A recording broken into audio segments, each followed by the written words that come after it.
Ever wondered what makes TV so powerful in Jamaica? Time to find out. Welcome to Global TV Group 358, where television meets innovation. We're not just about shows, we're about shaping society. In Jamaica, TV keeps you informed, connects diverse voices, and supports democracy. Imagine a Jamaica where broadcasters unite, sharing data and collaborating globally. That's us, a unified voice in the TV industry. Did you know TV advertising is still king? It drives website traffic, boosts brand equity, and powers integrated campaigns.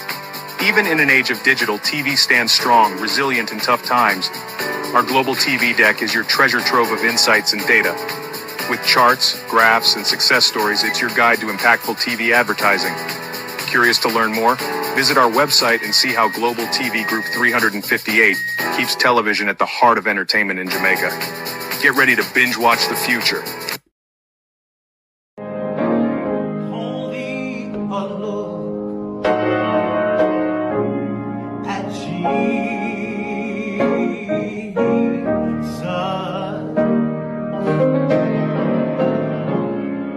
Oh, so bow down with care.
Good morning. In continuing with our praise, this morning my prayer come from Psalms 122. I was glad when they said unto me, let us go into the house of the Lord. Our feet shall stand within thy gates, O Jerusalem. Jerusalem is built as a city that is compact together. Whether the tribes go up, the tribes of the Lord unto the testimony of Israel, to give thanks unto the name of the Lord. For their set throne of judgment, the throne of the house of David. Pray for the peace of Jerusalem. They shall prosper that love thee. Peace be within thy walls, and prosperity within thy palaces. For my brethren and my companions' sake, I will now say, peace be within thee. Because of the house of the Lord, our God, I will seek thy good. That's my prayer for you all and for all of us this morning. Globalists, thank you for being here. It is a Sunday. Sometime when I see me on a Sunday, sometime not. We've asked for it. It has arrived, and it feels intolerable. What am I asking? What am I talking about? Oh, the weather. Oh, it's giving us a 6 for 9 over here. On the good side, though, baking hot. Make you feel like you just want to drink, drink, drink, sleep, sleep, sleep, and you don't want to eat. But I was at church yesterday all day, giving praise and thanks to God. And no, I didn't go to an Adventist church. I went to an evangelical who worship on Saturday. Yes. So, because I am the one who received grace, mercy, protection, deliverance, healing, then I am the one ought to give praise, isn't it? So, we continue to praise God for deliverance, you know? Globalists, Onodo. How are you all doing? Good morning and welcome. And you know, we're back at the Lady Buju. Oh, yes, because there's too much. A lot is to be said. Right. I'm going to, there's a lot of things that I need to address this morning. We have a lot of video clips to play and all of that. I will address, though, because a lot of people have sent it to me. I will address bits and pieces of the Mark Shield and the vlogger issue in relation to the death of Lady Buju. I won't play it, but there's bits and there's things that I need to say my point on both of them, both the vlogger and Mark Shields. Byron, good morning. Laverne, the Easy Jerk, what one, bro? Lynette Jenkins, good morning, good morning. Sheena Kelly, Annie Jones, Monica Wills, Abinasar Cody, Beverly. Good morning, Mazat Control. Morning, everybody. Like and share the live for us, please. Now, let me get Mark Shields and the vlogger out of the way.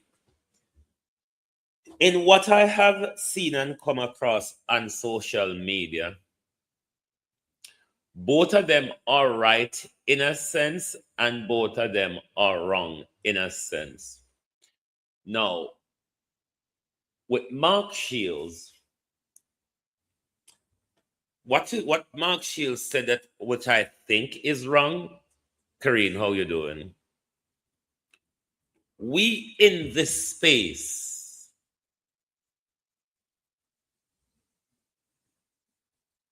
who is that person, Abena? I'm not aware who that person. Great, Empress Deb, how are you?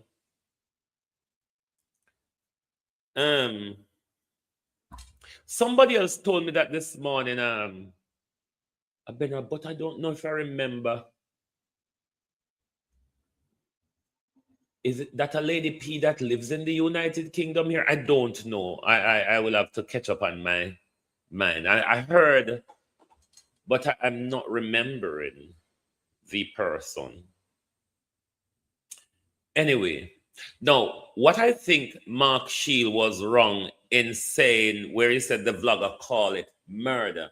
Yes, Mark Shields, us in this space, is what we can and should call it based on what we saw. Now, on the flip side of things, I understand why people like Mark Shield, people in the justice system, or people in the political lens of things will not call it murder. Because in a court of law,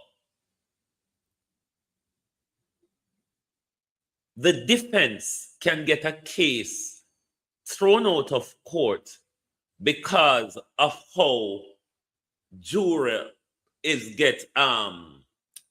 might become prejudiced by the information put out there by the higher echelons of society, those within the justice sector and all that. Violet Watson, how you doing? Now, why I say that, in medical and legal term, there are three intervening situations when it comes to the death of Lady Buju.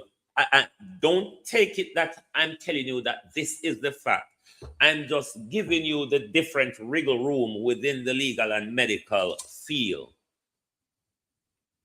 There's three operating incidents that,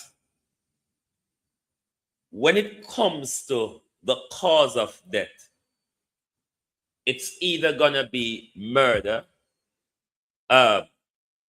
because of the gunshot wound. It could be manslaughter because she bled out, or it could be corporate manslaughter as well. That is kind of out of the window. It's more murder, manslaughter. But if people within the justice system or the political system or the law enforcement system come out and pronounce guilt, then it's not good for us going to a trial, because defense lawyers would use that against us, the people of Jamaica, in order to free a murderer. So it is right that the vlogger called it a murder, which it is, which we saw. But I understand why Mark Shields and people like those won't make that pronouncement. Because when you're going to pick a pool of jurors, the defense lawyer is going to come up and tell how much all these different politicians, law enforcement, and all these people prejudiced and clouded the minds of jurors. Ladybug, how you do? So that is on that part. My problem, though, with these vloggers, Mark Shield was sent to Jamaica, or we employed him from Scotland Yard to do a particular thing, which when he got there, he realized it's not possible. When he get there, he realized the corruption in Jamaica. Elaine Turner, how are you? Things not possible to change the system because the corruption is entrenched within.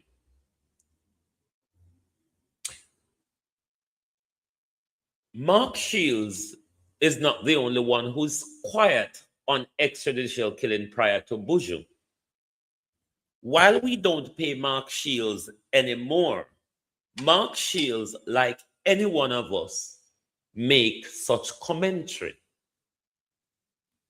Why I can't understand is why these vloggers do not target the PNP, who are rather more silent on these things, because it's the People's National Party we are paying to stand against these things. We're not paying Mark Shields anymore. Mark Shields is just like any other Jamaican. We have a view on things or go silent on things. I think the focus ought to be centered on what the opposition isn't doing. I don't think they're doing, not I don't think, we know they are not doing much. We know they're not doing much. We saw many cases because I hear the blogger asking Mark Shield, where were you when Cherry Tree Lane? Where were you when this? Where was the PNP? We don't pay Mark Shields. Mark Shields cannot effect any change in our country in policing at this point. When he was there, he could have barely do it. Him tell us the corruption to entrench Shauna Smith. The corruption system to entrench for anything one. So I think rather than going at Mark Shields, is going after the plethora of PNP that we pay. Mark Golden, the leader. Fitzjackson, opposition national security. Isaac Buchanan, human rights. Zakila Jess, justice. These are the people we pay currently to challenge these issues. Not Mark Shield. There's many Jamaicans who haven't come out. There's many Jamaicans who have been silent on this, on extrajudicial killings. I think the targeting of somebody who cannot effect change. These vloggers, these PNP vloggers, must focus on the PNP. They're the ones who we're paying to do a job. The PNP are the ones.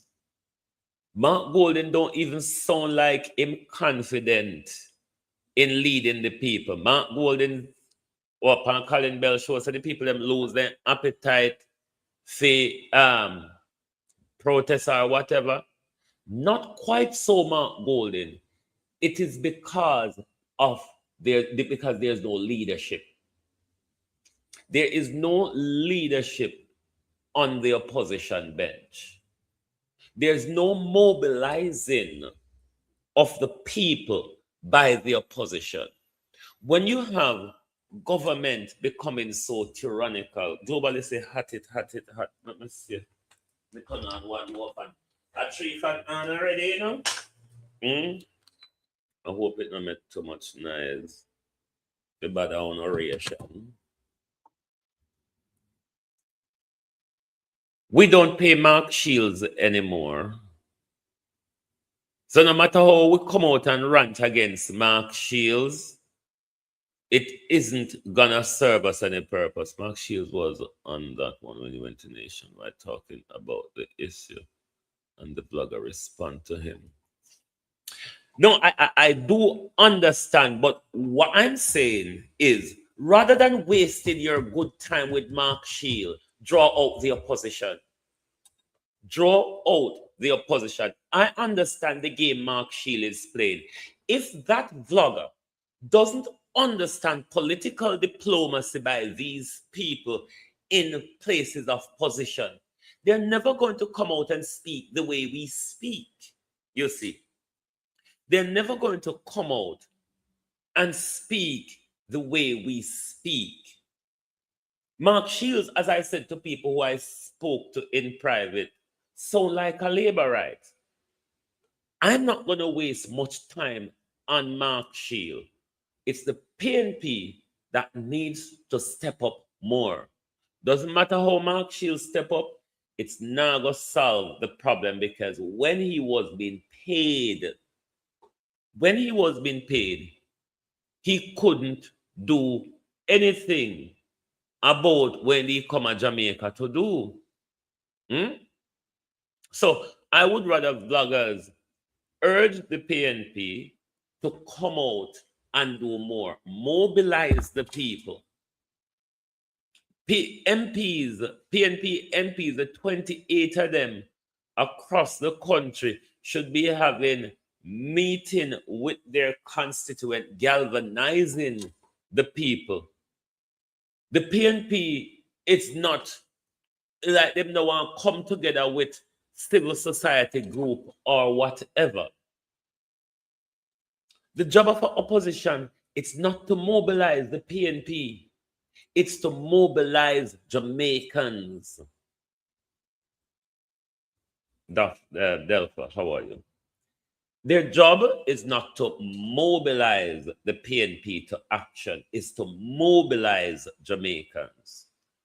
And I think we're wasting time with some of these people. What we need is the opposition to galvanize the people, because what we see, it's not getting any better. It's actually going to get worse. And if you hear Andrew Holness, Andrew Holness will shift the blame to the police, them, you know, forgetting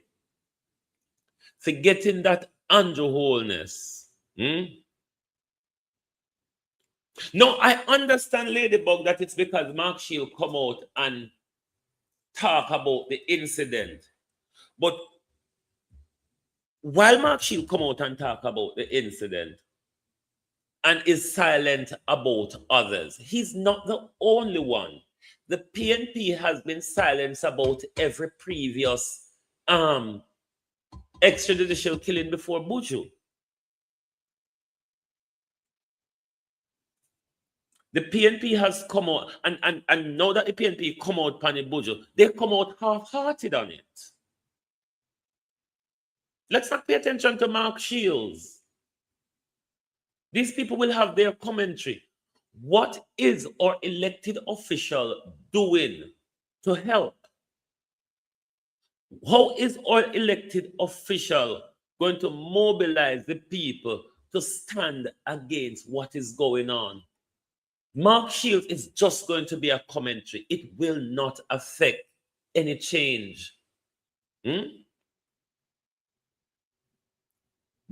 best Mark Shields did was getting in the come off the ground. He is admitting that both Labour and PNP don't want these problems solved. Because if you listen to what he said on the body cam issue, he's been introducing it for time to successive governments. They don't want it because the body cam will expose the corruption, whichever administration in power. Remember, these extrajudicial killings start under the PNP when Mark Shields and them took Renita Adam to task. What we need to focus on is an opposition that is not doing what we elect them to do. An opposition that is allowing the government to get away with murder. We don't hear the opposition sing on these issues as they ought to. You know, people are dying. Now we're going to go to some videos. Let's work our way from the bottom up because we have quite a few videos this morning. But we're going to start with Dr. Dawes said something I want to start with.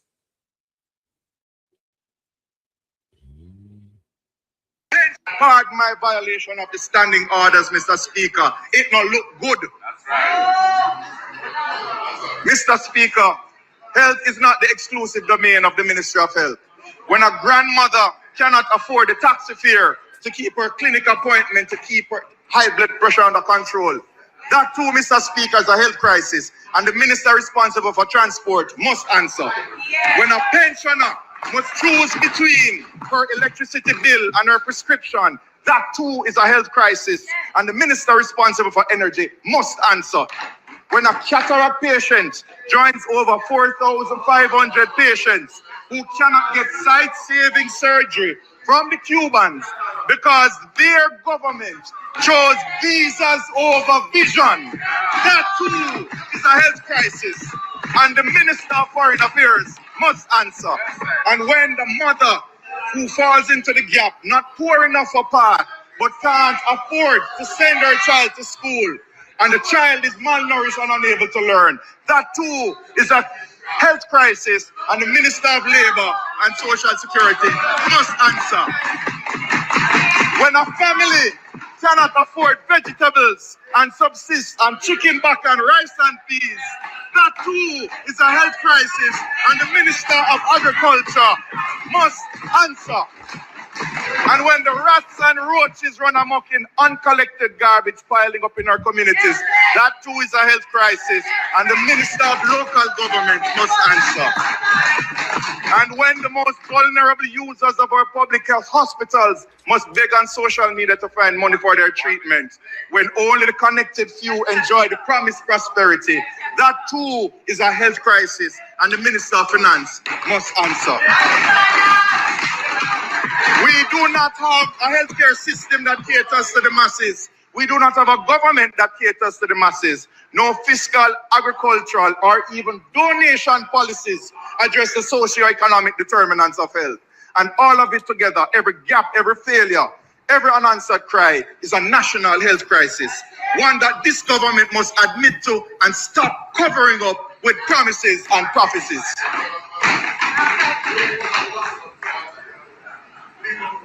I left out water. I thought, we're good. We're good. Mr. Speaker, on Sunday, I saw a woman gunned down in cold blood by one who had sworn to serve and protect her. Then her body was pulled from the car by the feet like a carcass and thrown in the back of a van. Whereas due process must be allowed and justice must take its course, we all know what we saw. What we saw was one woman losing her life and several men losing their humanity. Humanity is the quality of compassion, empathy, and moral care that we extend to one another. It is putting the needs of others before ourselves, understanding that true happiness is not found in accumulation, but in contribution. True fulfillment is not the product of receiving, but of giving. That we may live on an island, but no man. We live on an island, but no man stands alone. And here we're going to go to the Prime Minister, I believe. Prime Minister. Globalist. Globalist, would you believe Andrew Holness is at a loss? Why is my videos playing up? Bear with me, Globalist. Bear with me. And we're also going to go to... Hold on. This ought to be it, I believe. Let me see you. Bear with me. Bear with me. We do not. Yeah. When you listen, Andrew, carefully there. Me not even going to bring out this video tonight and this evening. Shauna Smith, Andrea Joan Hamilton Wilson, how wanna do?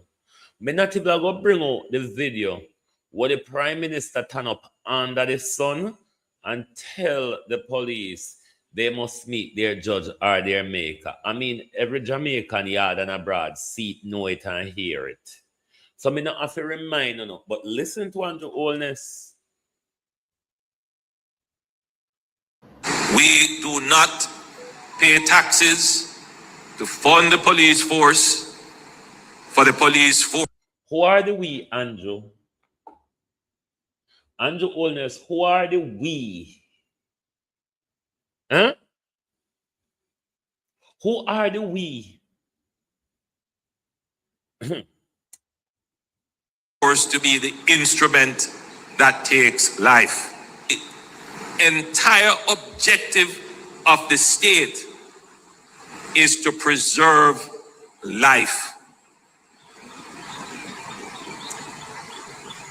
I want that to be the default position. There are some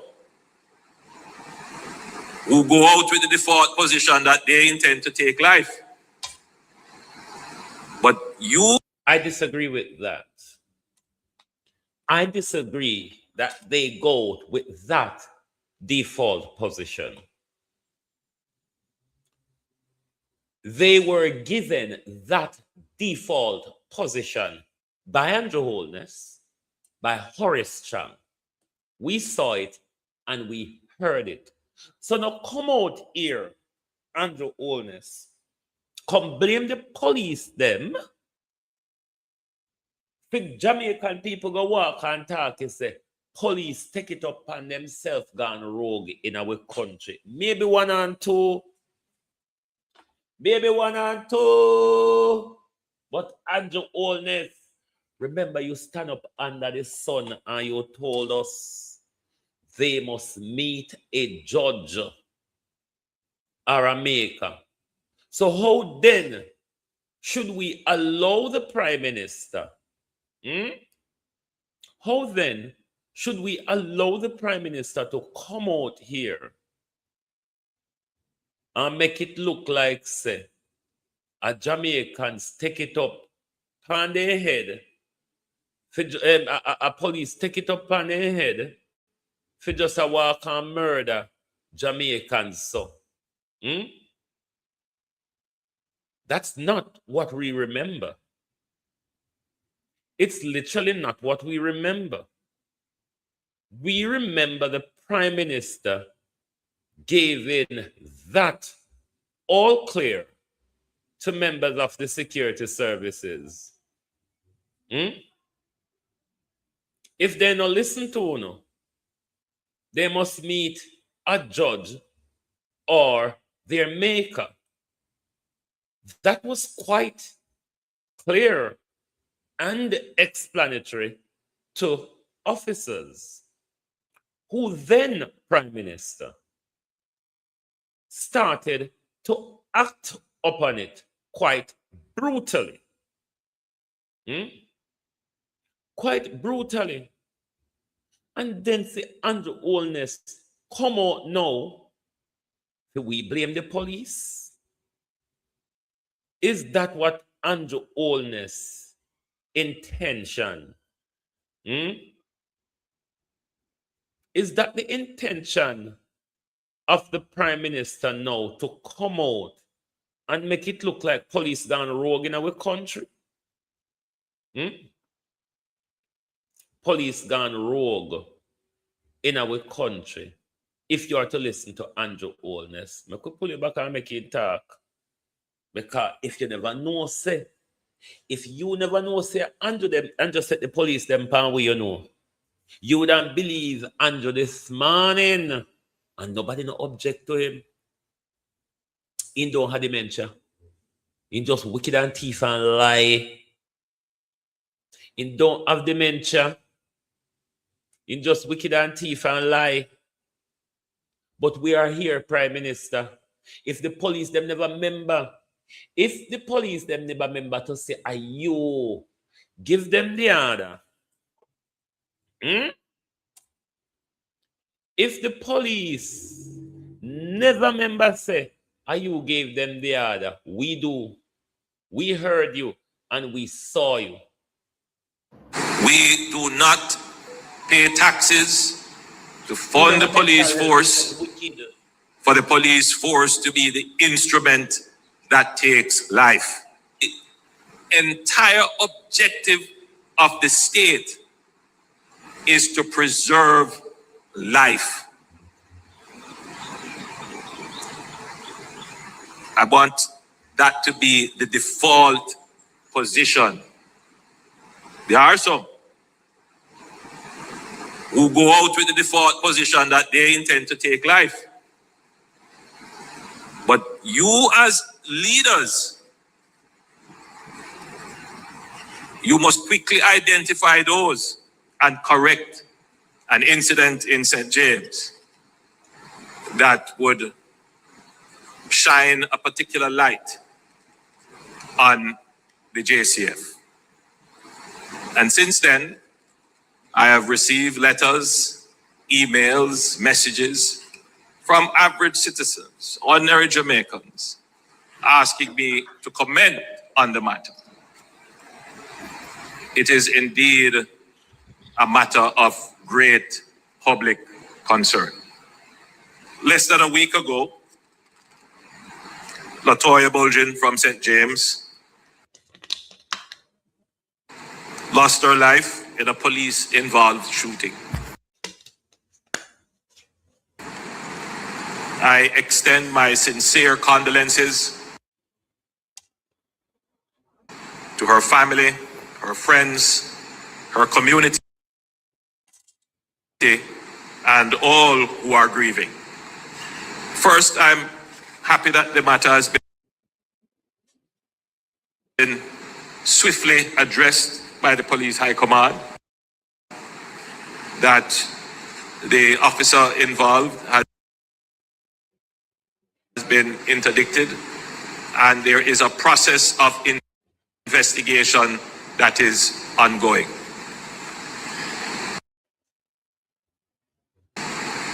One of the things that Jamaica can be proud of is the establishment of a mechanism to independently investigate officers of the state when, in the course of their duty, a life is taken. Is it the same Indicom Prime Minister that you have underfunded and understaffed?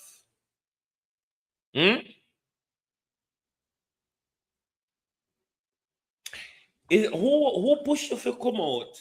I know labor right. I have for the private sector push out Andrew on this. Andrew not listen to labor rights. Andrew don't listen to labor rights. If anybody push out Andrew on this here, at the private sector. But nobody recognize what Andrew Holness is talking about. Neither the tax, when you say we don't pay tax for police murder, we Andrew Holness, member you're under tax evasion investigation. Andrew come out and make it look like police gone one ton power in our country. No, Andrew Holness, we saw and heard when you gave them the all clear. We saw or heard when Chang gave them the all clear. Van Bakar Checha, shoot for sex questions after.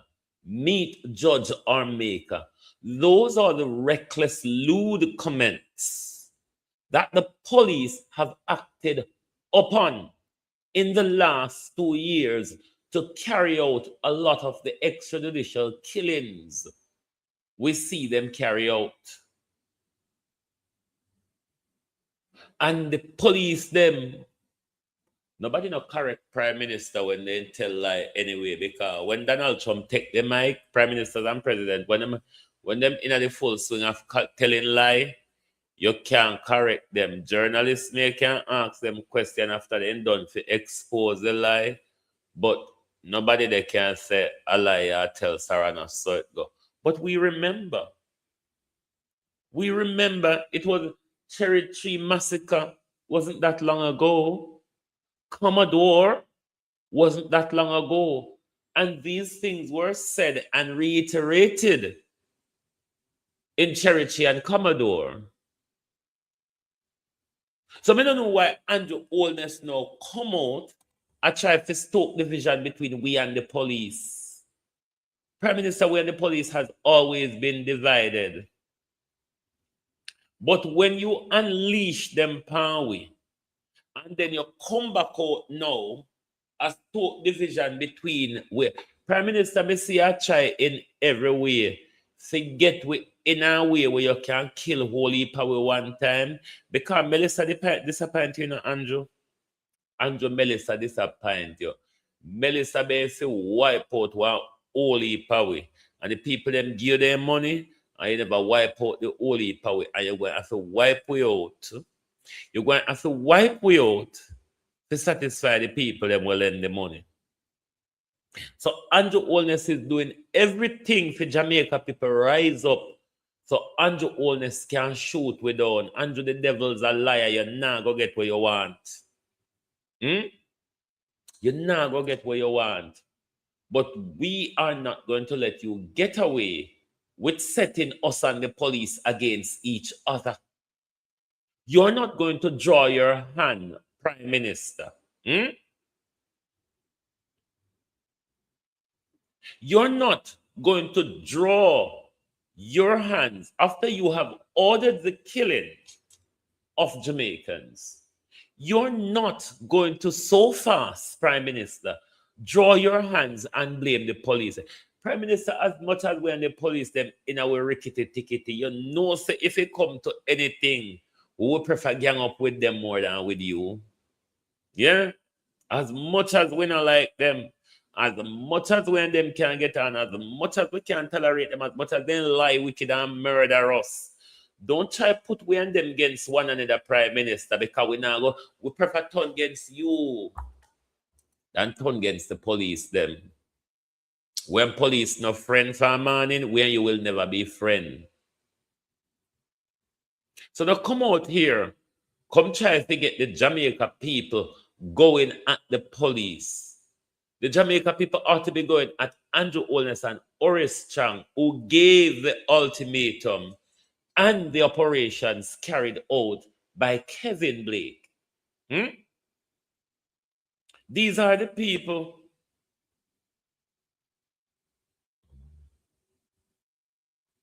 He have a recent meeting with Bill Gates.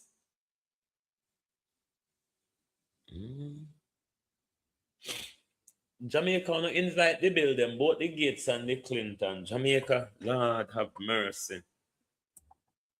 So Jeffrey Epstein and them want to pick them already. We soon can be able to come in a shop. Come order, want to pick me them leg or shoulder. You soon be able to go in a shop and order with children them leg or shoulder. No. Make the junk finish, because we have all the clips to go on this morning. That was a fundamental and profound change in how Jamaica policed itself. The objective is for the police force to preserve and protect life. What a double talk. The same mouth. On which side I am out, they meet then judge or maker. Globalists want to decide which side I am out, so meet their judge or maker. And then the other side I am out, we say we don't pay tax to be killed. And the other side of one in mouth, we say the police for preserve and protect life. On decide which mouth. Decide which mouth Andrew Holness are used. We're going to come back to that video again, but we have quite a few more to go through.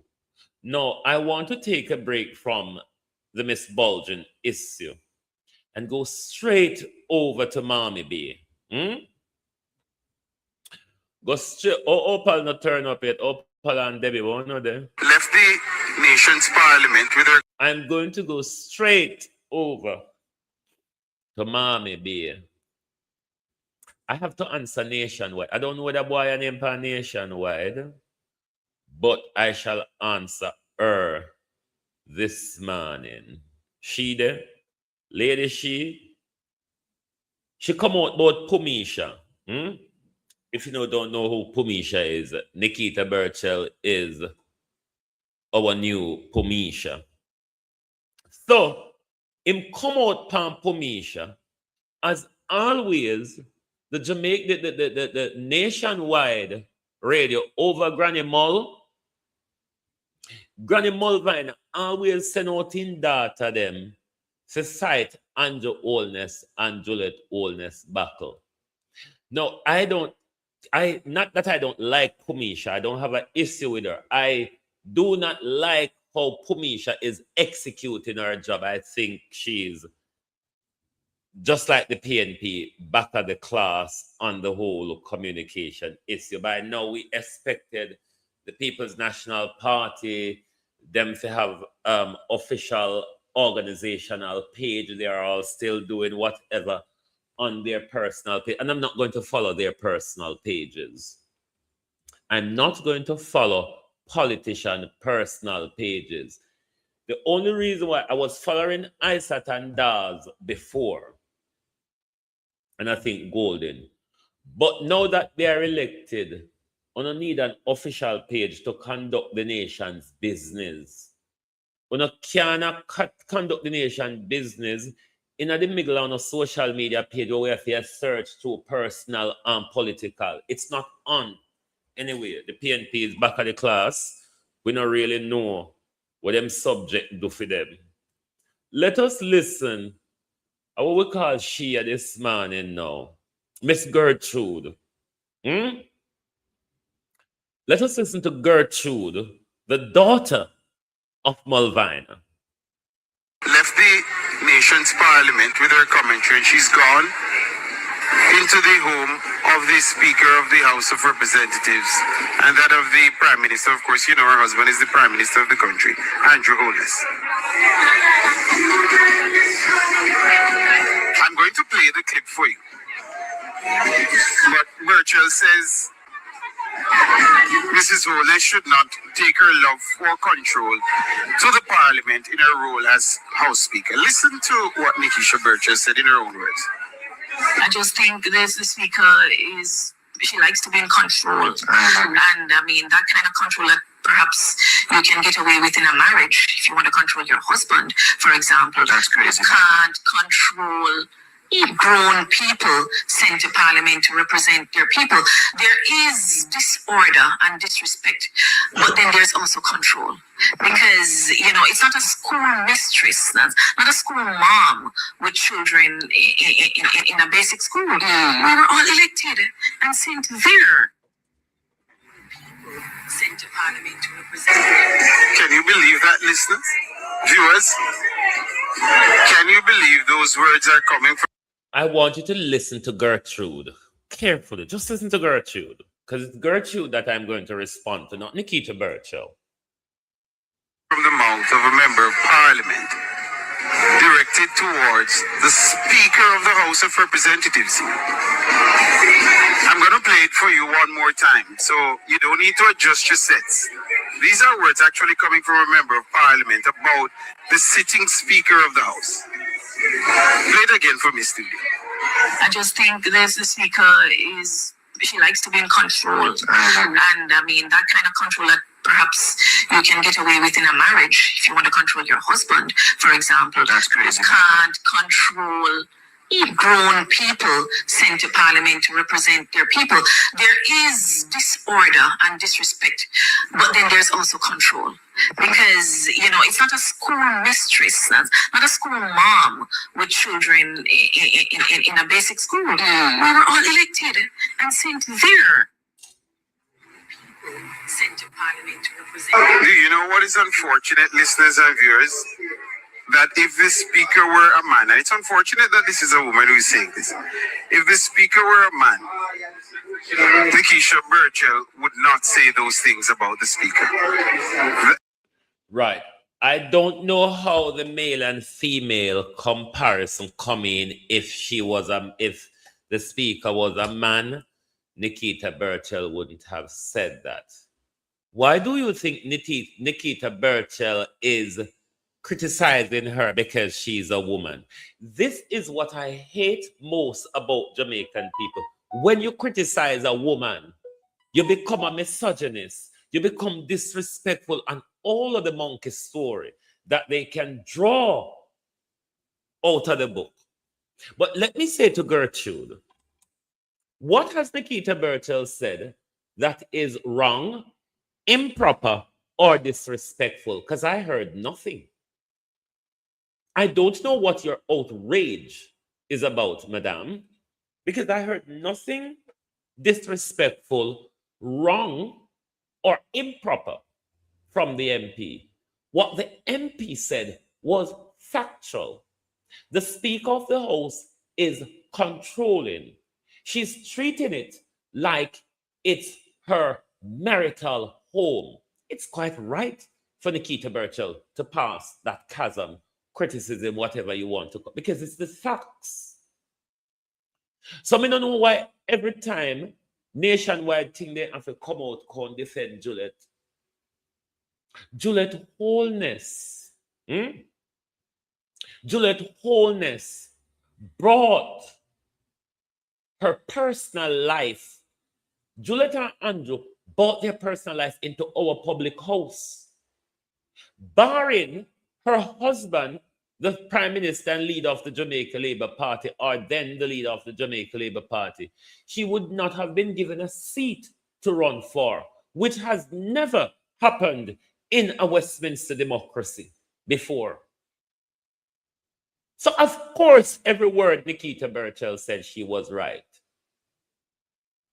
What she should have said is she's going on as a bitter wife, because that's how she come across in our parliament, a very bitter wife. We have to steer down the barrel at our matey every day. These are the things that's irritating her. It's Juliet Holness that bring her personal life into our house. So if Juliet Holness can deal with the criticism, because we know when Juliet Holness sent out nationwide, you know, we remember when she sent out nationwide when the Andrew Investigative report. We remember when she wants to leak IC reports. She run to nationwide. Juliet Holness, if she can't take the criticism, go back to accounting. She's not qualified as a politician. When two arms of governance in a three-armed constitutional governance is controlled by one family, how then, don't cuss, remember you were at church yesterday, how then it is not personal when the nation's business, 2/3 of the nation's business, is ordered from one house? How is this not personal? Debbie went for her cousin graduation. I think they're still celebrating and enjoying their time. Refresh to excellence. Oh, you do. Debbie's still they're still celebrating. They had a graduation in the family on Friday. And you know, in America, graduation is really celebrated. And she tired. Them did a big thing over the weekend. All heap of cooking and eating and all that. So I know she tired. If you don't want Nikita Burchell to speak the truth, send home Juliet. Take down Juliet off of the chair and put Eroy there. Because Eroy has shown us time and time after that he is more impartial than Juliet. Eroy showed us he is more impartial than Juliet. We told us in Parliament the other day, she is learning to be impartial.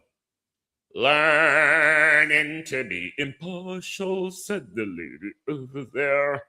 Yeah, the lady learn to be impartial. That means that the lady are telling us, Anyway, let's go back to Latoya Bulgin.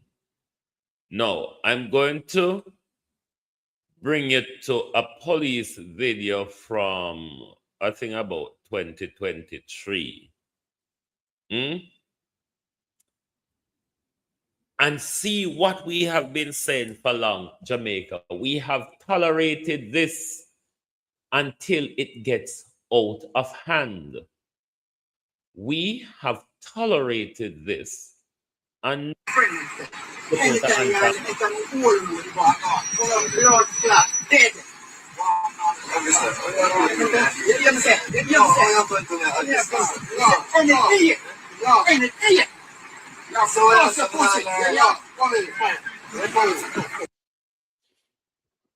Any day me hold you and your friend them on a wara it dead. These are the behavior that we sit down and tolerate and see now it get way out of control that even the Prime Minister would join in with them to kill we off one. I can't tell we now say are the police them gone rogue on them own. We tolerated it and see it get out of hand and see men, women, and children is meeting the brunt force of this government. The brunt force of this government. I think now what we're going to go to, this is what the inter-American, because I always hear people was saying the other day, is there an international body we can complain? No. All of these international body, I need to do this, it kicks the audio out. All of these international bodies are fully aware of what is happening in our country. They are fully aware of the extrajudicial and summary execution by police in our country. Let me get this back in. So, oops, my camera turned too much to one side. Never mind. It's not important right now. Now, let's listen to what the Inter-American Galangin. All of these different groups, whether they're a human rights watch or whichever group, they're fully aware of what is going on in our country. The problem here is it's not for them to solve. It's for the people of Jamaica. The Inter-American Commission on Human Rights says it is deeply concerned about the death of Latoya Bulgin, the woman who was shot by the police in Granville, St. James last week. Ms. Bulgin was part of a group protesting the fatal police shooting of a 17-year-old boy on Mother's Day. In a statement on social media site X, the commission said it takes note of the officer's interdiction as well as the investigation underway and urges a prompt, independent, impartial, and transparent inquiry. It adds that states must protect and facilitate the right to peaceful protest and stressed that any use of law, or rather any use of force by law enforcement, must be strictly necessary, proportionate, and aimed at safeguarding the right to life and personal integrity. Now, the shooting has left many Jamaicans outraged about the police's use of force and the need for body-worn cameras to provide independent data on these types of incidents. Right. I want to go to a video with Yardi. Play this at this point, and then I'll come back with some commentaries after we listen to what this young man is saying. Bear in mind, we hear what the Inter-American whatsoever group their name says. To listen very carefully to what really are going and how all of this are played out and what happened to Buju. This 4-year-old baby was gunned down by the Jamaican police in a Granville in early January. A lot of you might remember exactly what happened by this footage here. And the funniest thing, you see this lady, a Buju cousin. When I hear the audio, 4-year-old baby with the police analyze, a Buju cousin. The 17-year-old youth with the police them unalive on Mother's Day, a Buju cousin. 3 family members lost their life. Yeah, 3 different generations as well lost their life by the hands of the Jamaican police in the space of 5 months. A 4-year-old baby, a 17-year-old teenager, and a big woman lost her life by the hands of the dirty police them. And all three of them are all cousins. Buju was the eyewitness in the fatal shooting of the 17-year-old youth on Mother's Day. The police them came to target Buju and take her out. Buju was the main target for the police them because she was a witness against them. Andrew Holness, you need to come down now. You need to step down now. We need to sort out a petition to get Andrew out of the House of Parliament, and we're serious about that because right now, we don't like what going on in Jamaica. Police, them are unalive too much people in Jamaica. Every time we turn on the news, a police are kill people. Police are unalive people. We don't unalive a little baby. We don't unalive a teenager, and only come unalive the lady. 3 different generations, and they're all family. All family. Why we not target this family? We need to see more of this all over Jamaica. Not just in Granville, but all over Jamaica. Because this is inhumane and it can't continue because the police them out of control and Oris Chang and Andrew Holness not doing anything about it. So the people them need to start do more. We don't need to wake up. Jamaicans, it seem like we're more invested in a mix-up than to save our brothers and sisters and protect our brothers and sisters in Jamaica. Because this, come on, man. We don't analyze a baby. We don't analyze a teenager. I don't come analyze a female. Like, seriously? Seriously? By the police? Normally, a gunman here and them thing here. A police do them work here. We don't need to come down. Andrew, the whole lot need to come down. And we have set up a petition to get Andrew out of power. And it's true. Yeah. Oh, yes. So we are now learning that there's a possible family connection between the January 1st murder, the Mother's Day murder, and Buju's murder. Now, let's go to a video with the police in a meeting with the community. Away there. Hold on the globalists. You make me find this video. Why may I tell you? It's terrible. Is it this one? No, it's not that. It's not that. Reverse. I'm not ready for you yet. See it, yeah. Now, this is a meeting with the police and the community of Granville. And when you watch the video, I want you to tell me what stood out for you. Why is this video playing with me? Oh my God. Globalists, bear with me, may something freeze. Bear with me. Bear with.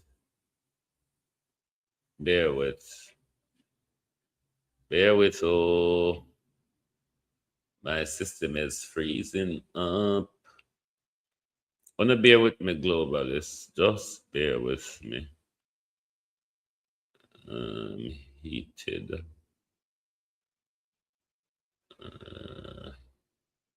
Here is it. No, this is the airport shooting. I'm not ready for the airport yet.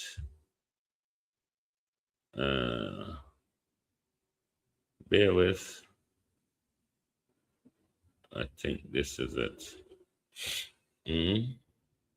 Now bear with me, globalists. My system is playing me around the block this morning. This evening, Prime Minister Dr. Andrew Holness has broken his silence on last Sunday's controversial police shooting in Granville, St. James. Addressing the JCF staff and junior command. Already, me not play that already, and that me want. Globally, so not bear with me. I go find it. It there. Me click it just now. Oh gosh, hold on.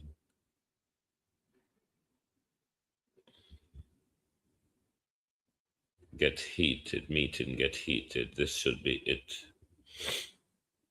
Let's see. Let's see if it come up. I think this is it. Authorities are this evening pushing back at claims of a security breach at the Sangsa International Airport in Montego Bay, St. James, following a fatal police shooting involving an American citizen early Friday morning. The man's identity has not been released as investigations continue. Initial reports suggested there had been a breach of the airport's perimeter. But in a statement on Friday, Transport Minister Vaz sought to dispel those claims, insisting that at no point was the airport's security compromised. Further to media reports of someone being fatally wounded at the Sangsa International Airport, I can indicate the following. It was not on the airport compound, but on the road in the vicinity of the fuel farm. The individual was not in the process of heading to the airport or from the airport. And we can also indicate that at this moment, we're trying to figure out whether the individual was a U.S. citizen or a U.S. resident. The Independent Commission of Investigations, INDICOM, has since confirmed that the deceased is in fact an American citizen. Reports are that sometime before 3 Friday morning, the police were summoned after a man was seen in the vicinity of the fuel storage area near the airport road leading to cargo. INDICOM's Director of Complaints for the Western Region, Warren Williams, told our news center that initial reports suggest the man was shot after he began throwing objects at members of the police team. He was later taken to hospital where he was pronounced dead. A policeman is said to have been injured during the incident.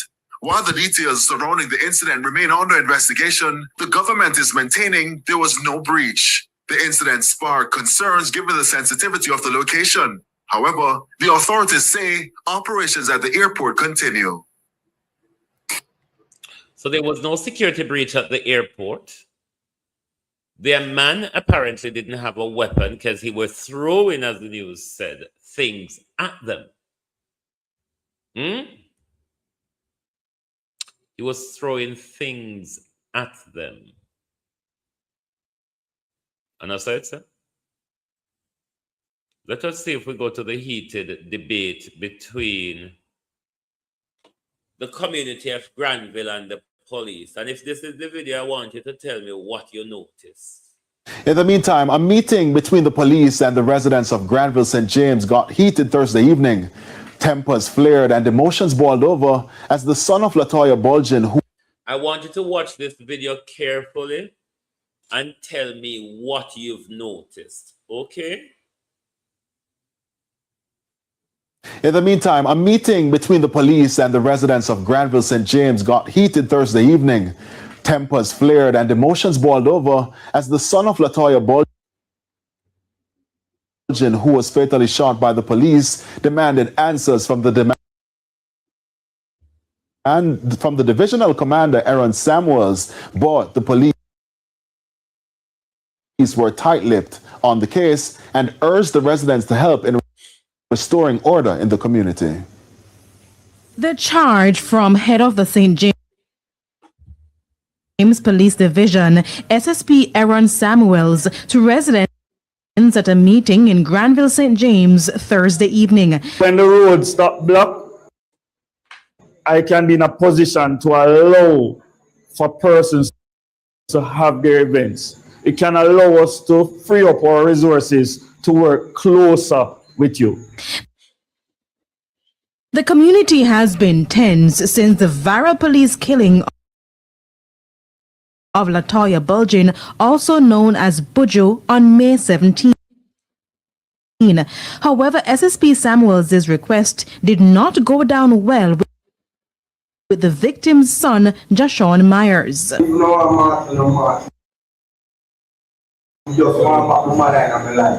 can't get back mother one. Justice. So now, I don't want to come here so come tell me one go on road and you have to tell me say if people feel away. Make it play without the glitch. These things are... In the meantime, a meeting between the police and the residents of Granville, St. James got heated Thursday evening. Tempers flared and emotions boiled over as the son of Latoya Bulgin, who was fatally shot by the police, demanded answers from the divisional commander, Aaron Samuels, but the police were tight-lipped on the case and urged the residents to help in restoring order in the community. The charge from head of the St. James Police Division, SSP Aaron Samuels, to residents at a meeting in Granville, St. James Thursday evening. When the roads stop blocked, I can be in a position to allow for persons to have their events. It can allow us to free up our resources to work closer with you. The community has been tense since the viral police killing of Latoya Bulgin, also known as Buju, on May 17. However, SSP Samuels' request did not go down well with the victim's son, Jashawn Myers. You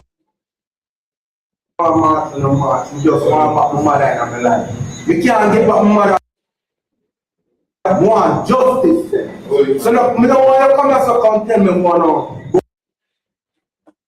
on a road and you have to tell me say if people feel a way about my mother there and I light up the road.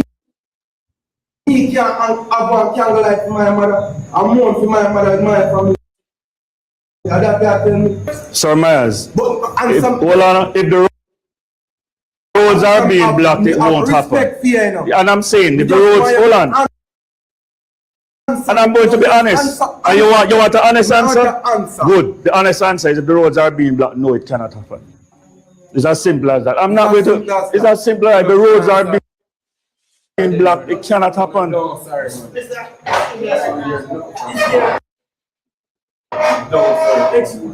I cannot allow you to block the roads and then an event is held. The question also came moments after SSP Samuels stressed that he cannot speak on the case because there is an active investigation. He, however, offered sympathies to the family. Because of the work of the police over the years, you were able to go about. Hold on, just allow you to talk. You were able to go about and live your life without fear. You were able to go to parties without fear. You were able to work and come home without fear. I am really sorry for your loss. But come talk to you like say, are we a problem? Are you a problem? You kill 5 somebody from here started. 5 somebody, I mean, hear a gunshot fire in my place. I go work anytime I come back and I feel no way. I go party and come back anytime I feel no way. You know, I'm afraid to come down, that's how I'm going to say now. Again, the police implored the residents that the aim is to improve their relationship with the community. However, law and order must be maintained. It cannot be that, hey, what's the police going to do to make sure that this not happen again? What are we going to do to make sure that this don't happen again? Are we going to talk to the young men in the community and say, hey, let us put on this gun thing? Yeah, man, but we reach far in this, you know. Thank you very much, Mazat Control. Why on earth SSP get up, go in the man's face to intimidate the youth after him speak about his mother, wanting to have a candlelight for his mother, and SSP Samuels a play tit for tat? Because Samuels has said, if we no block road, we no can do nothing for Buju. SSP Samuel, after the young man is saying, since the year start, of 5 people no kill a Granville, we're learning that 3 of the 5 are related. And then SSP Aaron Samuels are going to make it out like the community is problematic and the community don't want to work with the police. The community seems to be peaceful, as you said.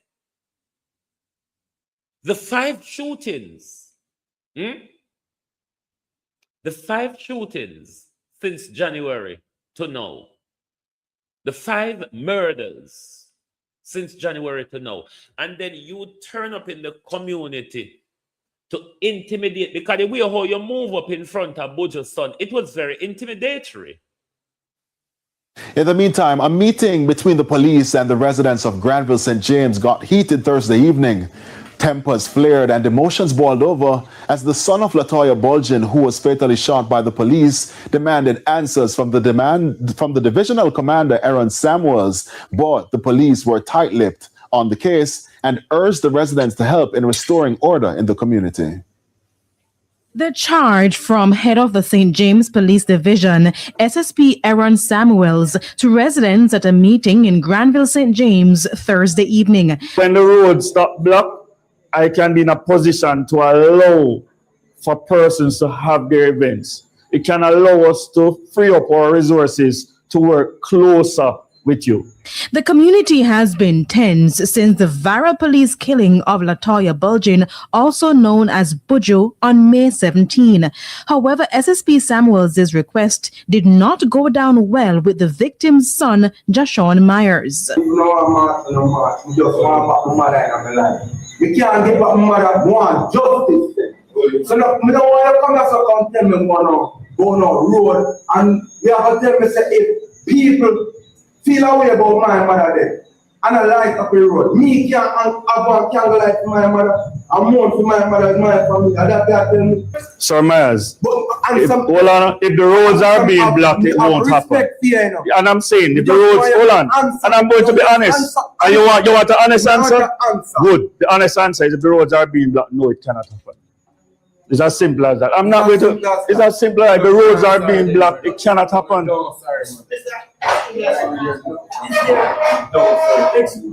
I cannot allow you to block the roads and then in an instant like this, the police ought to be sitting, speaking to the public. Sitting. Because the tensions are so high. You don't want to come across as you're confronting them or intimidating them. And to have moved from where you were, go right up in front of the young man, that wasn't diplomatic nor sympathetic, nor anything that you should have deployed. Wicked liar, thieving man, it shouldn't have been. You ought to be sitting, calm the tension, make the community feel. Remember, if you were at church yesterday, all day, and you're not going to draw me out. But you're not going to draw me out. Should we respond to Delroy Chuck? You heard what Delroy Chuck said. Have you? Or have you read what Delroy Chuck said? But in such a meeting, it ought to look like a round table talk. Horace Chang and the Jamaica Constabulary, 1 or 2 dons.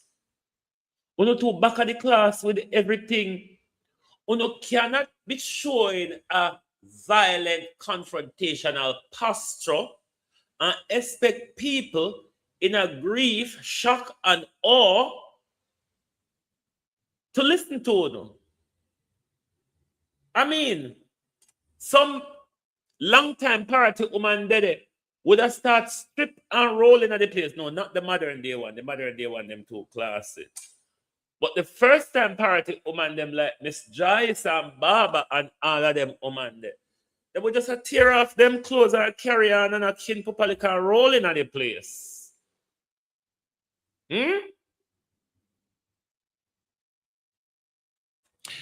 Mazat Control, when you see how long me ask Horace Chang to retrain the entire fleet of the Jamaica Constabulary Force.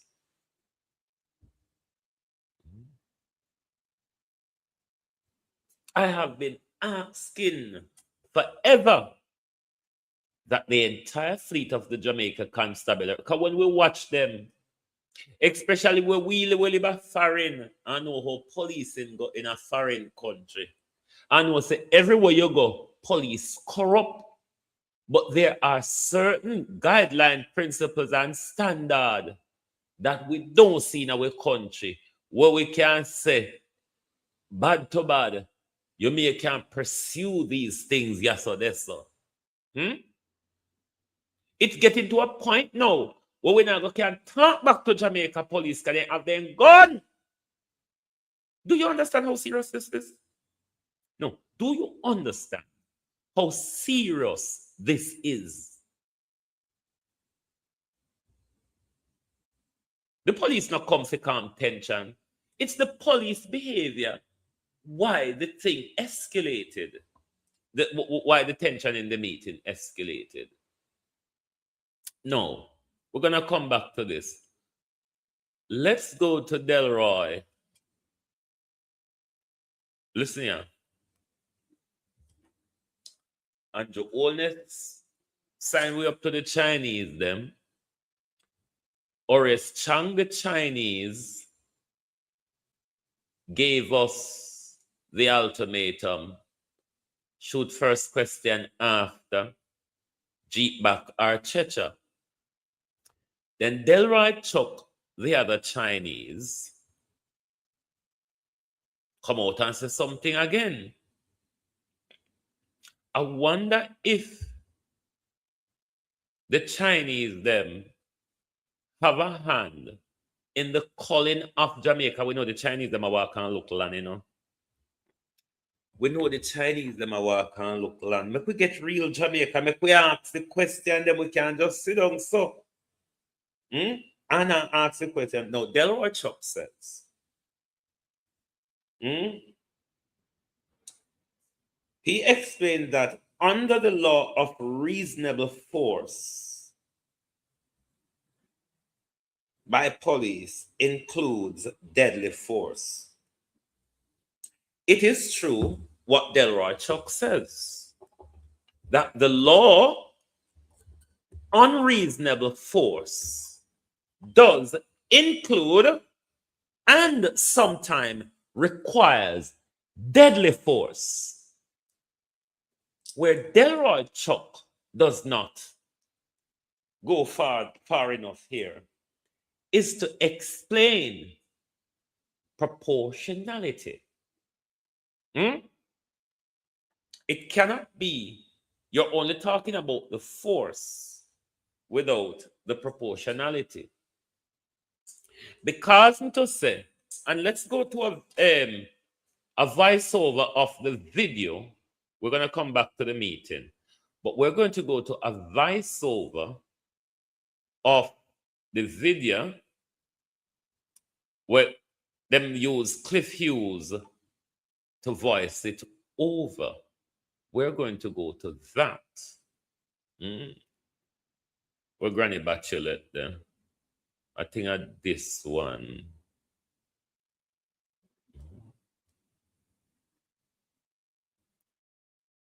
Let me see. Is it this? In the meantime, a meeting between the police and the residents of Granville. Jamaica, globalist, I have so much video till I have them mixed up and confused this morning.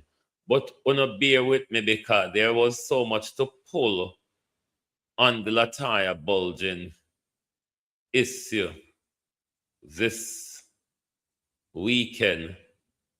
Because if me never got church yesterday morning, I would have come out because there's a lot. There's a lot to said on this issue. I think this is the voiceover with Cliff Hughes. Let us see. This looks like murder. Yes.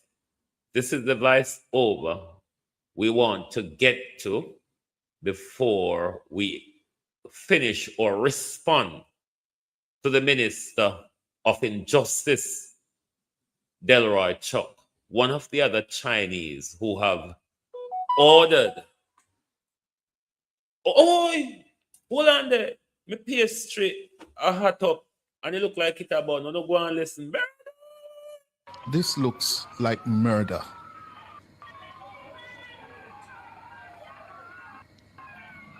It looks like murder.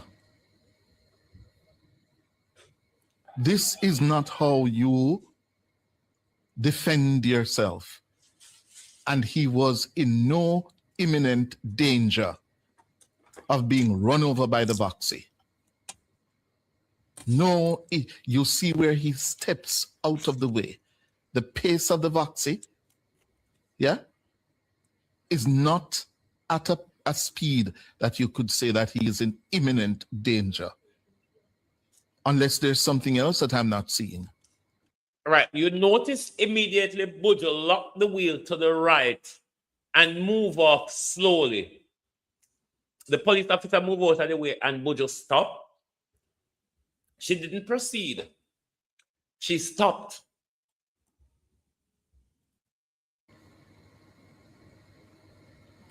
And Buju is now dead as a result of this. You know, the High Command. Globalist gonna make me pastry burn up. Wanna make me plain axle burn up. But me come upon your car. The day too hot to eat anything else.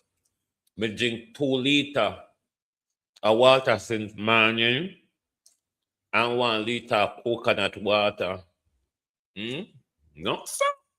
Do you know yet? Just a galang so. This was murder. This was murder. Us in social media and journalism can call it murder. We understand why Mark Shield not call it murder. Because Mark Shield still cover the system. And Mark Shield also have a fear of defense attorney using those arguments in court to say that he will not get a fair trial because the jurors' minds are being clouded by the public commentary and those in this and that. So I understand why he speaks the way he does. I'm not concerned about Mark Shields. I'm concerned about the opposition's silence. Master Biro from the cockpit country, how are you? Charcoal, good. Yes, no, I'm not charcoal. Maybe, but you know, I something that I grill. I'm a George Foreman, maybe I do it pan, but then again, it burn into fire coal if I that. Yes, no, whoa, yesterday we sit down and sweat. We turn up and with our church yesterday all day. And towards service, because I go about the daytime service and me wait for evening service as well. I never left church till after 8 last night, reached home something to 11. And my church is a distant away. I have to take 3 bus. From here, I have to take 3 bus. I can take 2, but when we take 2 bus, one of the bus route longer. So when we take the 3 bus, we get a little quicker. But then again, yesterday, I mean, for 2 Saturday, everybody looked like they could afford Donald Trump deer petrol yesterday. So then just come out. So and the vehicle couldn't move on the road in the hot day. So it just back way up. I'm with you drink, tired and sleep and sweat. And same thing today, you know. I don't know why. See them? We depend almost hour and a half right now. But I don't want to go too early. Cause Lord Jesus, I hit me never come on Friday night. No cut on. The sun beat me Friday beat. Me and my friend, because I'm a Nigerian friend, go park at the time. We literally were sun drunk because we were in the brile of the sun for a long while. Today I want to shade the tree, me I got old. I have 1 water in the fridge of freeze. And I go get 1 more water and coconut and 1 more coconut water out the road. Jesus have mercy. You can't drink nothing, you can't eat nothing hot, you know? No, sir. Anyway, we have to deal with it because it not stay too long when it come. SP Fireball, how are you? It not turn too long when it come. But let's listen again to Cliff Hughes' voiceover of this. We knew it was murder. Every Jamaican knew. Karen Wagwan, all Jamaicans knew what happened to Buju was murder. All Jamaicans saw that the police in question, life or person, was not in any danger. So for Delroy Chuck to be coming and say there's lethal force, reasonable force involved lethal force, it is true in law, but on proportionality. If it is that Buju's intention, which what we saw on the CCTV, could not have been compared to be her intention to run over the officer, then it would warrant the officer's reasonable lethal actions. A police, how reasonable and lethal work together. The police life or the life of a citizen have to be at imminent threat or danger for that reasonable and lethal force to lawfully work together.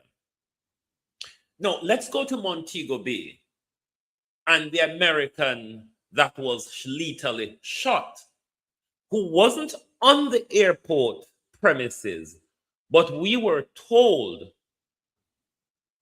within the vicinity of one of them petrol area. Based on the news report, Delroy Chuck, we weren't told of him having a weapon. We were told he was throwing things at the police. We would call them missiles or projectiles. How then would you argue, Minister of Injustice, that in that lethal force that was used at Montego Bay Airport, it is reasonable because the police life were in danger? Listen here. Some of the junkers who will go to law school need to come out and talk. I thought Buchanan and Jess, Delroy Chuck come out and say bullshit. I thought Buchanan, Zakela Jess, more live Zakela Jess because I share justice opposition. No, sir. Does it make any sense to be today? Yeah, it's still a great.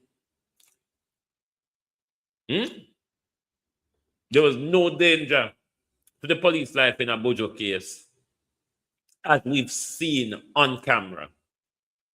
And based on the news reporting, there was no danger to the police life at airport, or when which day, Friday or whenever. Based on what we saw on the video, there was no threat to police life in the Romario shooting, where they take him out of the house, carry him around the back of the house, go kneel down, and pump bullets into him.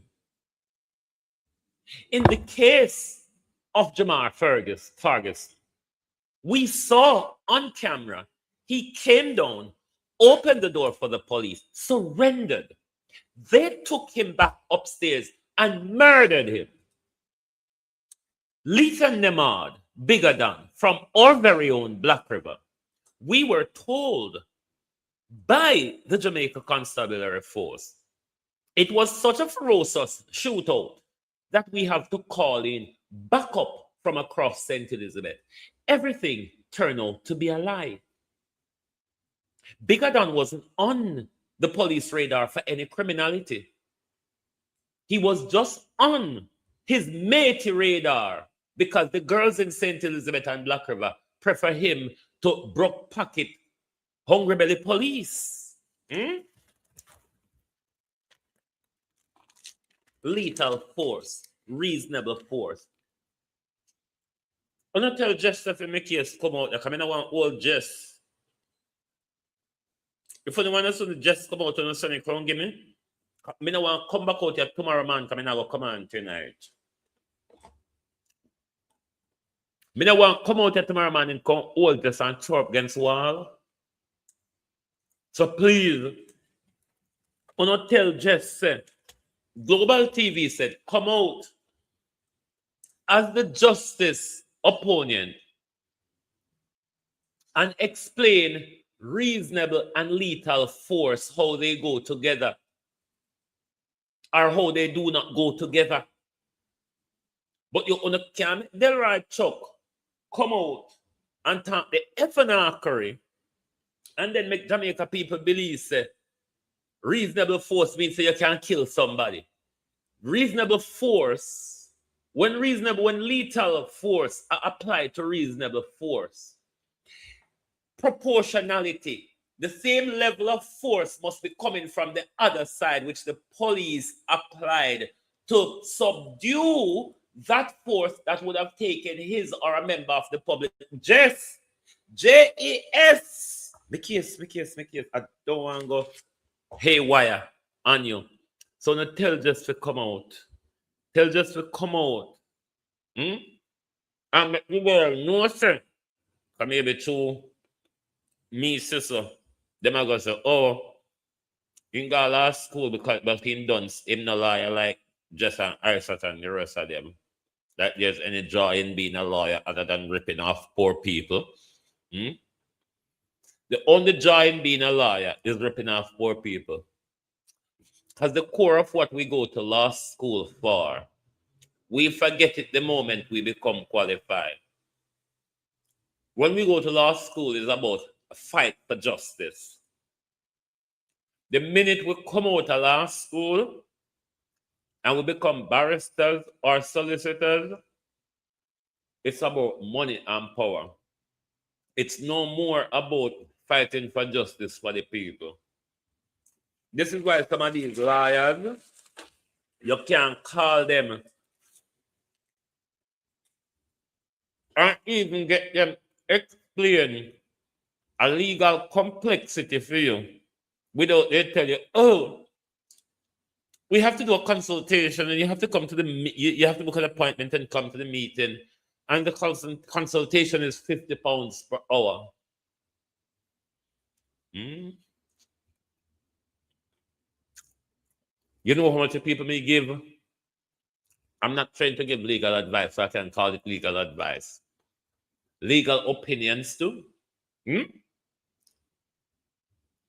Or help them to understand legal complexities that they're engaging.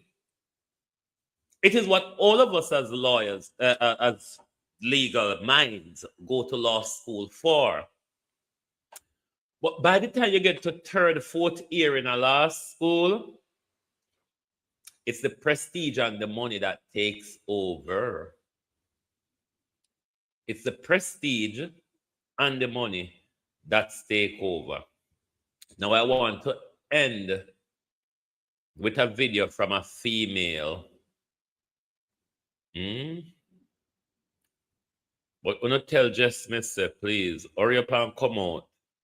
Come make the public know, say, what Delroy Chuck says is right in a sense, but Delroy Chuck must explain proportionate.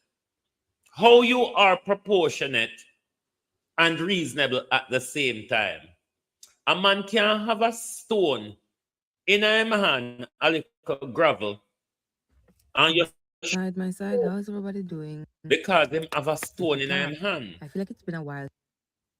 My side, how's everybody doing? Now, let's back up on that. Legally, a stone can kill somebody if connected rightly. We now disregard that. But lethal force doesn't require you to shoot somebody with a stone in a them hand. You can apply force by using your firearm, shoot them in their arm, shoot them in their leg to disable the threat. But lethal force, as in shooting them in their chest or their head, which is where Jamaican police tend to shoot at. So I beg of just to come out and come explain for the people, please. My side, how's everybody doing? Make we talk. I feel like it's been a while since I've done one of these videos where I'm just speaking. And it's honestly because, especially since of late, with the runnings of Jamaica. And let me not phrase my side, how's everybody doing? Make we talk. I feel like it's been a while since I've done one of these videos where I'm just speaking. And it's honestly because, especially since of late, with the runnings of Jamaica. And let me not phrase it that way because then it becomes political. And I by no means am politicizing this. But with all that is happening in Jamaica, it just doesn't feel like a time for laugh. It really doesn't. And I know us as a people, we mask the pain and the sadness and the anger with laughter and joy and mockery. But I just refuse to. I don't have it in me, right? She was murdered. Now, what's tickling me? Tickling is too nice of a word. What's irritating me is that there are those justifying it. And that is what I cannot get over. Two things I can't get over, that and the entire video. Specifically the part where after she dies, but let me not phrase it that way either because there was nobody on the scene to call time of death. So we don't know if she died in this moment I'm about to remind us of. But then they pull her from the car. And then on the floor, and then threw her in the back of the police jeep. And a lot are saying like dead animals, but I will say like garbage, because even animals had life and are worthy of a level of respect and dignity in that life. They treated her like garbage when she was presumed dead or injured enough or whatever. After the shooting, dragged her on the floor, a small time though it was, and then threw her in the back of the Jeep. And then the Jeep was struggling to close the back. They were struggling to close the back of it. And then they finally slammed it shut and got it to itch. Drove off, still in camera sight. And it's by God's mercy alone how she didn't fall out of the vehicle, because then it swung open with her unaccompanied in the back like garbage.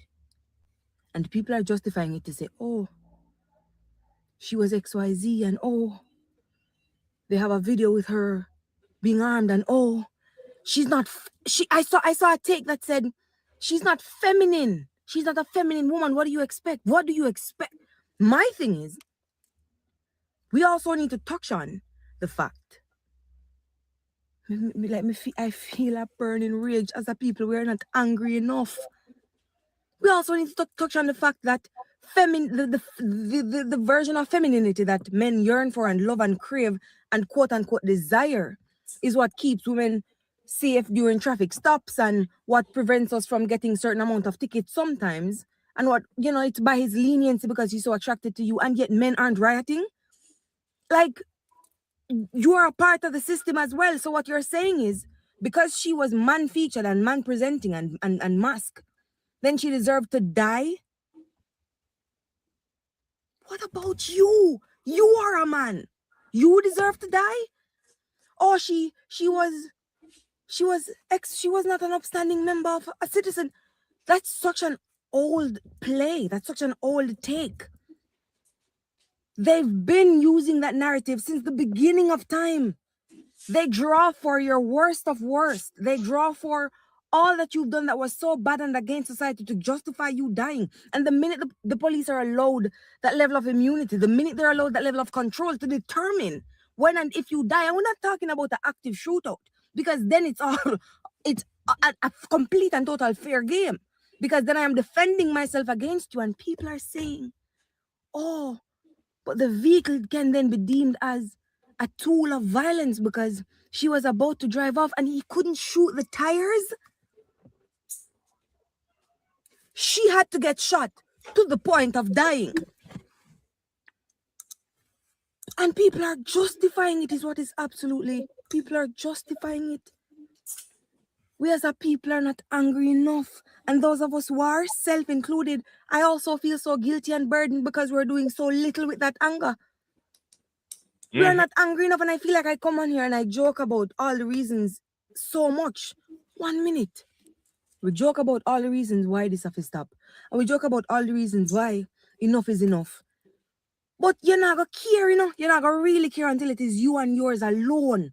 And then everybody else also will not care. Because then it doesn't involve them as a people. What are we doing? What are we doing as a people? What sticks with me? Because it's been days. But what sticks with me is the fact that we not justify it. Again, not talking about an armed shootout. Not talking about someone they sent the task force out to get. Not talking about someone who, a woman in her car, and you're going to tell me that it's because she's not feminine enough? And looking how she look, I would also be, you people are mental. You people are mad. You people are absolutely insane for some of the comments I've been seeing. I'm telling you, it bothers me. Because how is that you're thinking that? And then them dragging her out of that car, just like nobody there to call time of death, nobody there to even check a pulse, nobody there to examine, nobody there to nothing, just get her out the scene of crime. Because it was a crime. Murder, not killed. Murdered. And then just throw her in the back of the Jeep because job done. Clearly that was your mission. That was your goal. Job done. And then for there to not be any body-worn cameras is also ridiculous because let's get into the fact that it's by a miracle that there was camera to record this. And it wasn't body-worn. By a miracle. Yeah? It wasn't because of them. Because they don't have on body-worn cameras. Because Buju car would have and when pulled you a call gun. for these things, they make you seem They like would have you're won so our problematic car and with you're gun. so anti-police force and you're so anti. There is no organization, there is no entity that should exist without criticism. You should be open to criticism to better your work. Your job is to serve. Servant, your job is to serve. Your job is to serve. There's no two ways about it. And you shouldn't feel bad when the public is asking for you to do your job better and with a level of humanity. That was inhumane. I got justify it. Labor rights. As a people. It's only labor rights that justify these things. As to why they are so inhumane.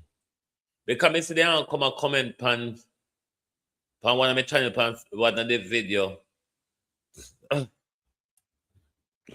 We're lost. We have stuck our heads somewhere and lost it. That's what happened to us as a people in Jamaica. Lost. When we justify the crimes committed against us. As a people, it click. Here is all for us as a nation. Because what do you mean? What do you mean? Something like this is just 1 day news, 2 day news, and then, well, I saw them stay.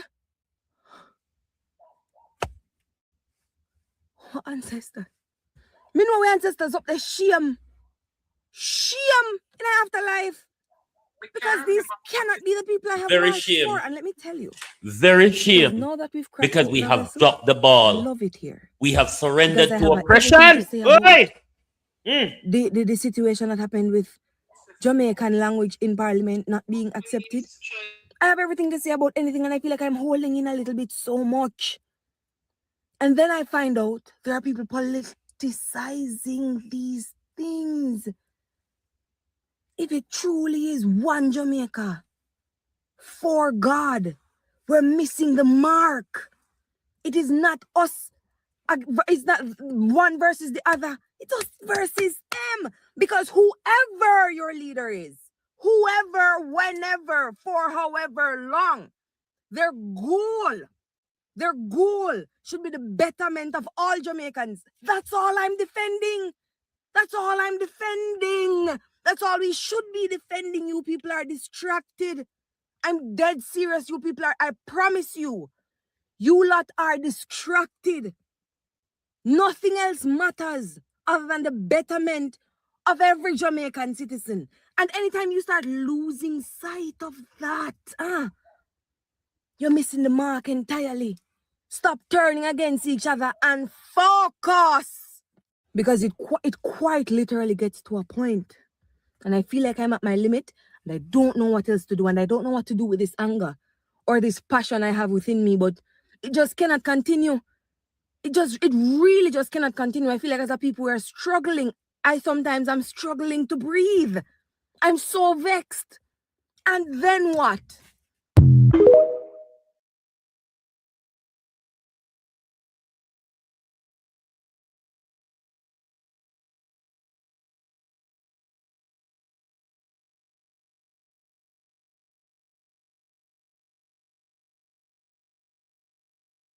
The fatal police shooting Someone of Latoya wrote Bulgin in this. Granville, St. James. Hold on. Someone wrote this. Humanity, hypervigilance, and I turned it into an article. Just listen for me because me just do it just now. It now get fi galang fi do it how me used to do it. But it was written by Richard Hugh Blackford and was posted on his Facebook. Now we turn it into an article, so I hope you can hear what's going on this side. Humanity, hypervigilance, and meet your maker. Jamaica's policing crisis has reached a defining moment. By Richard Hugh Blackford. Are you hearing the article? The fatal police shooting of Latoya Bulgin in Granville, St. James, has forced Jamaica into yet another painful national conversation about policing, accountability, and the value of human life. The graphic footage of a policeman firing through the windshield of Bulgin's Toyota Voxy before her limp body was dragged from the vehicle and tossed into the back of a pickup truck has horrified many Jamaicans and reignited long-simmering concerns about the culture of policing across the island. Against that backdrop, Prime Minister Andrew Holness sought to address the nation's concerns while speaking at the Jamaica Constabulary Force Staff and Junior Command Course 91st Cohort graduation exercise. At the core of this is humanity and dignity, the Prime Minister said. That's what it comes down to, humanity, dignity, and respect. He extended condolences to Bulgin's family and reminded graduating officers that the role of the state is fundamentally to preserve and protect life, not take it. I believe that those words were important, necessary even, but to my mind they were also incomplete. The missing walk back. What I found to have been glaringly absent from the Prime Minister's statement was any direct repudiation of his now infamous judge or meet your maker declaration made more than 19 months ago. Whether we want to accept it or not, words matter. This is especially so when they are uttered by a sitting Prime Minister speaking on matters of national security. That statement became far more than political rhetoric. It became a governing philosophy. It signaled to an emboldened police force that deadly force, once exercised in the name of fighting crime, would receive political cover and public applause. To many Jamaicans, the meet your maker comment marked the moment where aggressive policing stopped being merely tolerated and became openly celebrated by the state. Since then, more than 450 Jamaicans have reportedly been killed by the police over the last 17 months. During that same period, Jamaica experienced a dramatic reduction in murders, with killings reportedly falling by nearly 50% in 2025. The government proudly celebrated those statistics, but beneath those declining numbers lies an uncomfortable question. At what cost was this reduction achieved? Because if the operational culture within the JCF became one where lethal force was increasingly viewed as the primary instrument of crime suppression, then the country must now honestly confront the consequences of that approach. The dangerous normalization of force. To be fair, The Prime Minister did acknowledge the harsh realities of modern policing in Jamaica. He spoke about heavily armed criminal networks, volatile communities, unplanned urban settlements, witnesses living in fear, and officers operating in environments where danger can emerge from any direction. He also addressed the psychological reality of hypervigilance among police officers. Police officers operating repeatedly in high-risk environments can become hypervigilant, Holness explained. That officer learns to scan every moment, every hand, every caution, every window, every vehicle, every shadow, and to perceive it as a threat. This is all true. Policing in Jamaica is dangerous work. Officers daily confront armed gangs, unpredictable violence, and life-threatening situations. No reasonable Jamaican denies that reality. But understanding hypervigilance is not the same thing as excusing unlawful conduct, a distinction that matters enormously. Because when hypervigilance is combined with political rhetoric that glorifies force, weak accountability systems, and operational cultures that reward aggression, the line between law enforcement and excessive force becomes dangerously blurred. And this is the crossroads Jamaica now faces. The state's role is not to kill. One of the Prime Minister's strongest statements was that we do not pay taxes to fund the police force for the police force to be the instrument that takes life. For me, that should have always been the guiding principle of policing in Jamaica. The role of the police in a democratic society is not execution. It is to arrest, investigate, gather evidence, charge, support prosecution, and ensure the protection of constitutional rights. The justice system, courts, judges, juries, is the only determinator of guilt, not roadside encounters. And so this is why the Prime Minister's appeal to preserve life cannot be taken fully seriously unless accompanied by a clear walking back of the meet your maker rhetoric and a direct instruction to JCF leadership that the objective of policing is not elimination, but lawful apprehension. The message to officers must now become arrest, charge, prosecute, because that is what civilized policing looks like. The body camera contradiction. Perhaps the biggest practical omission from the Prime Minister's statement was his failure to mandate body-worn cameras for police personnel, especially those assigned to patrol and special operations duties. Because if preserving life is truly the government's objective, then transparency cannot remain optional. Body cameras are now a basic accountability requirement in modern policing systems worldwide. They provide protection for civilians, for police officers, for investigators, for prosecutors, and for the credibility of the state itself.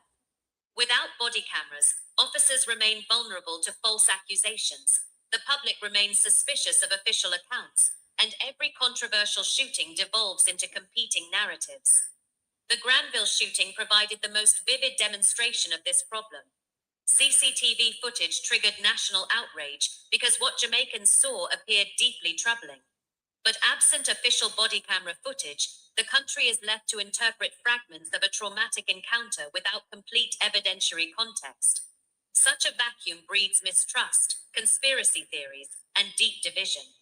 If the government truly wishes to convince Jamaicans that reform is serious, then the directive from the Prime Minister in his capacity as Minister of National Security should be immediate and unequivocal. Every officer operating in patrol, tactical response, mobile reserve, and special operations environments must wear and activate body-worn cameras during all engagements with the public. There must be nitrogen monoxide exceptions. Leadership requires more than sympathy. The Prime Minister deserves credit for publicly emphasizing dignity, accountability, and humanity. Those are not insignificant statements in the current climate. But leadership during moments of national trauma requires more than sympathy. It requires policy courage. It requires acknowledging when previous rhetoric may have unintentionally contributed to a culture now spiraling beyond acceptable democratic boundaries. It also requires confronting whether sections of the JCF have internalized the belief that force-first policing is both politically endorsed and institutionally rewarded. And it requires decisive reforms capable of restoring public confidence before that trust collapses entirely. Words about humanity ring hollow when unaccompanied by changes in rules, training, oversight, and consequences. Jamaica's defining test. The death of Latoya Bulgin has become bigger than a single police shooting. It has become a referendum on not only what kind of country Jamaica wants to be, but also the kind of police force it wants to maintain, as well as whether constitutional rights still matter when fear and crime dominate public discourse. So the Prime Minister is correct that policing in Jamaica occurs under extraordinary pressures. But the measure of a democracy is not how it behaves when conditions are easy, but whether under pressure, it still preserves humanity, dignity, accountability, and the sanctity of life. Those principles cannot merely exist in speeches. They must exist in policy. They must exist in operational conduct. And most importantly, they must exist on the streets of Jamaica itself. We have reached a defining moment. The choice is ours. Continue down a path where force is celebrated and life is cheap, or rebuild a system where every citizen, regardless of who they are, where they live, or what they are suspected of, is treated with the humanity and dignity they are owed. Mr. Blackfoot couldn't have put it any better. I will be publishing this to my Facebook page as well, given that attributed it to Mr. Blackfoot. Jamaica, we are at a defining moment. Do we continue down this path, or do we change course for better? It's up to us, the people, home and abroad, but more so for those at home who face the lawlessness and the bullet from the Jamaica Constabulary Force. Thank you for being here with us this morning. We're out here now, nearly 2 hours. We don't get more than a day's work, innit? We're going to get beaten by the sun here now. Lord have his mercy. Anyway, better not that jam shop. We are beg for it. It's always like this for us, you know. We beg for the sun, and when it come, we can't deal with it. Because when it come, we can't breathe. When it come, anyway, globalists, we will soon know a morning. Thank you all for being here. Lovely to have your support. Please do join us back tomorrow morning for your At a Glance program. And of course, Global TV, we over Global TV here, we are walking in the light. Only a look at Jesus.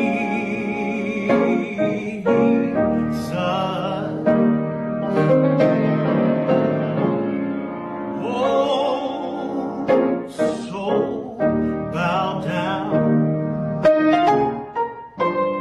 with care.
one look that will bring you.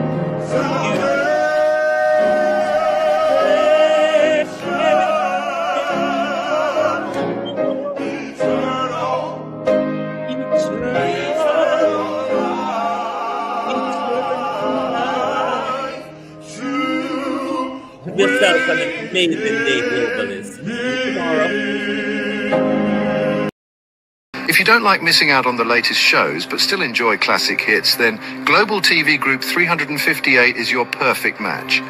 Global TV Group 358 isn't just another channel, it's your ultimate TV experience. From breaking news to binge-worthy dramas and timeless classics, we've got it all. Our unique blend of original content and global favorites means there's something for everyone. And guess what? With GTVG's seamless streaming, you can watch anywhere, anytime. Plus, our interactive features let you be part of the action. So, whether you're a seasoned binge watcher or a casual viewer, Global TV Group 358 is here to keep you entertained day and night. Don't just watch TV, experience it with Global TV Group 358. Subscribe now and never miss a moment.